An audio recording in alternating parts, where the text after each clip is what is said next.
एवं धर्म प्रेमी सज्जनों,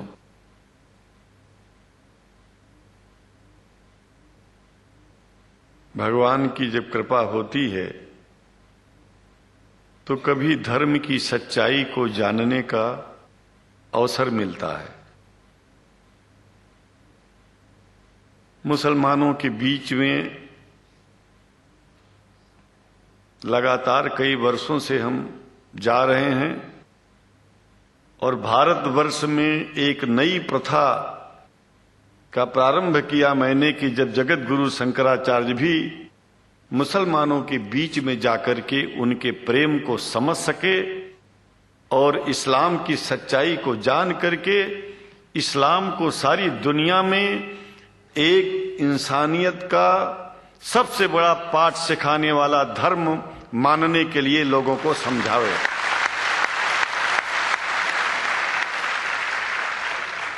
जब लोग इस्लाम को बेदर्द, मुसलमान को बेदर्द, तलवार के जोर पर चलने वाला धर्म बताते हैं तो अगर शायद धरती में कोई दुखी होता होगा तो सबसे ज्यादा दुख मुझको होता है।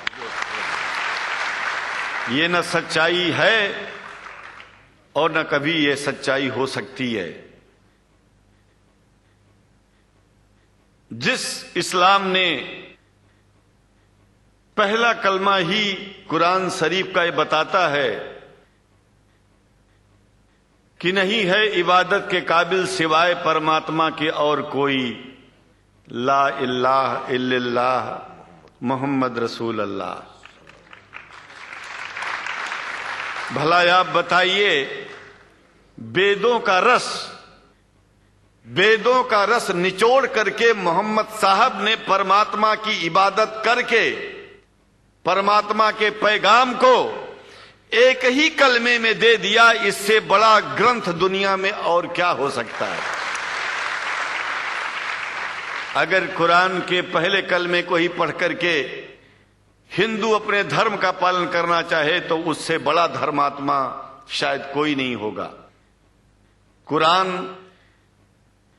को हमने गहराइयों में जा करके तो नहीं अनुभव किया, लेकिन कुरान के मानने वालों के हृदय की गहराइयों में जाके देखा कि अगर इस्लाम को पूरी दुनिया अगर स्वीकार कर ले तो इसमें कोई बुराई नहीं है। इस्लाम परमात्मा के द्वारा बताया गया सिद्धांत है। इस्लाम किसी व्यक्ति का अपना नियम नहीं है, अपना सिद्धांत नहीं है।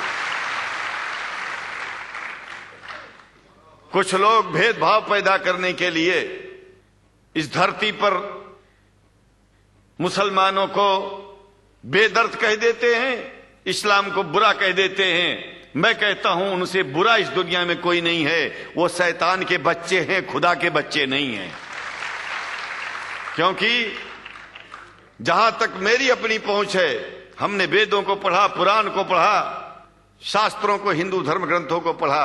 उसके बाद में मुसलमानों के बीच में जाना शुरू किया। हमने मुसलमानों से हाथ मिलाया तो हमारा विरोध किया गया। ये अंडा खाने वालों से हाथ मिलाते हैं, शंकराचार्य कैसे हैं? अरे हमने कहा कि तुम्हारी समझ में नहीं आ रहा है। वो 5 बार इबादत कर लेते हैं खुदा की, तुम घास खाते हो और एक बार भी इबादत नहीं करते हो, तो तुमसे बड़ा अधर्मी दुनिया में कौन है? तुम अपने अधर्म को देखो। किसी के पवित्रता के सिद्धांतों का विरोध करना पहला अधर्म है। आप क्या खाते हैं, कैसे रहते हैं, अगर हमें आप दुखी नहीं करते हैं तो आपसे बड़ा इंसान दुनिया में कोई नहीं है। हम घास खाएं और आपके दिल को चोट पहुंचाएं तो हमसे बड़ा अधर्मी कोई नहीं है दुनिया में। कहने का तात्पर्य सिर्फ एक है कि मैंने ये अनुभव किया है कि ये मैं एक बात जो मैंने देखा है, आप लोगों से जो प्रेम मुझे मिलता है, लोग पूछते हैं कि आप मुसलमानों में क्यों जाते हो, आप तो शंकराचार्य हो। हमने कहा कि भाई मुसलमानों से पूछो कि हमसे इतना प्रेम क्यों करते हैं। वो हमसे जो प्रेम करेगा हम तो जाएंगे। कहा फिर क्या हम प्रेम नहीं करते क्या? हमने कहा कि हम तो तुम्हारे बीच में पैदा हुए और तुम मुसलमानों से प्रेम नहीं करते, इसलिए हम तुमसे प्रेम नहीं करते। मैं आप लोगों के बीच में आकर के एक बात बताता हूं। कुछ समय से हिंदू धर्म के नाम पर कुछ संस्थाएं हिंदू मुसलमानों में भेद पैदा करने के लिए कुछ ऐसा कार्य किया जिसकी वजह से आम हिंदू, सीधा साधा हिंदू बेचारा जान ही नहीं पाता है इस्लाम क्या है और सनातन धर्म क्या है। सनातन धर्म और इस्लाम में कोई भेद नहीं है और हिंदू धर्म तो कोई धर्म ही नहीं है। सनातन धर्म धर्म है और शायद जो संस्कृत का सनातन शब्द है, अगर किसी भाषा में उसको इस्लाम कहा जाए तो कोई बुरी बात नहीं है। इस्लाम और सनातन में कोई भेद नहीं है, क्योंकि परमात्मा एक है, परमात्मा सबका है। ये संदेश ऋषियों मुनियों ने दिया और यही संदेश, परमात्मा का भेजा हुआ संदेश, स्वयं हमारे मोहम्मद साहब ने इस पैगाम को हमको दिया। तो हम भेदभाव क्यों करें? यहां पर भारत का मुसलमान, एक बात बिल्कुल मैं स्पष्ट बता रहा हूं आपसे, अगर भारत का मुसलमान सो गया तो भारत सो जाएगा। इसलिए भारत को जगाना है तो मुसलमानों को जागते रहना पड़ेगा। भारत जाग जाएगा, पूरी दुनिया जाग जाएगी। यह भी मैं जानता हूं कि भारत के सच्चे हिंदुओं को, जो सच्चे सनातन धर्मी हैं, उनको मुसलमानों से प्रेम चाहिए, उनको मुसलमानों से भेद नहीं चाहिए। अंग्रेजी की भी मिल गई है और हम तो चाहते हैं, हाँ, कुरान शरीफ सारी दुनिया में अगर इस ग्रंथ को पहुंचाया जाए, और पहुंचाना चाहिए। मैं तो मुसलमानों से एक जरूर बात कहूंगा कि आप लोग एक चीज का ध्यान दें। आपके पड़ोस में जिस भी भाषा को जानने वाला व्यक्ति रहता हो, जिस भी भाषा को, कोशिश कीजिए कि आप इस कुरान जैसे पवित्र ग्रंथ को उसको उसकी भाषा में पहुंचाइए। और मेरी समझ में सारी दुनिया में एक कुरान पहुंचेगा तो सारी दुनिया में शांति होगी, सारी दुनिया में अमन होगा और सारी दुनिया में ऐसे ही इतने प्रेमियों के बीच में शंकराचार्य को पहुंचने में और बोलने में कोई दिक्कत नहीं होगी, संकोच नहीं होगा।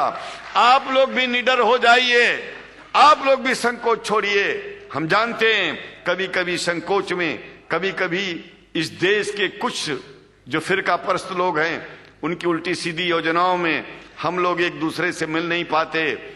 हम हाथ पसारे हुए आपके सामने खड़े हैं, आए हैं, हम आपको गले से लगा रहे हैं, लगाते हैं, दिल भी मिलाएंगे, गला भी मिलाएंगे और जरूरत पड़ गई तो आप लोगों के लिए दिल कटाने की और सिर कटाने की जरूरत पड़ जाए तो इस्लाम की रक्षा के लिए शंकराचार्य आपका साथ देगा।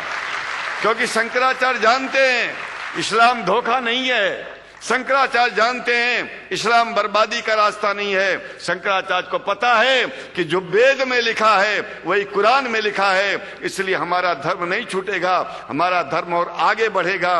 अगर हम मुसलमानों को अपना सगा मानते हैं तो मुसलमान परमात्मा का बनाया है, आदमी का नहीं। हिंदू जो अपने को कहते हैं वो भी जान लें कि वो परमात्मा के बनाए हैं, तो मुसलमानों से भेदभाव करना बंद कर दें और हमारी तरह सबसे प्रेम करें। डॉक्टर लखनार साहब, देखिए मैं अपरिचित था, जानता नहीं था और मैं बड़ा प्रसन्न हूं कि वो समय निकाले और यहाँ आए।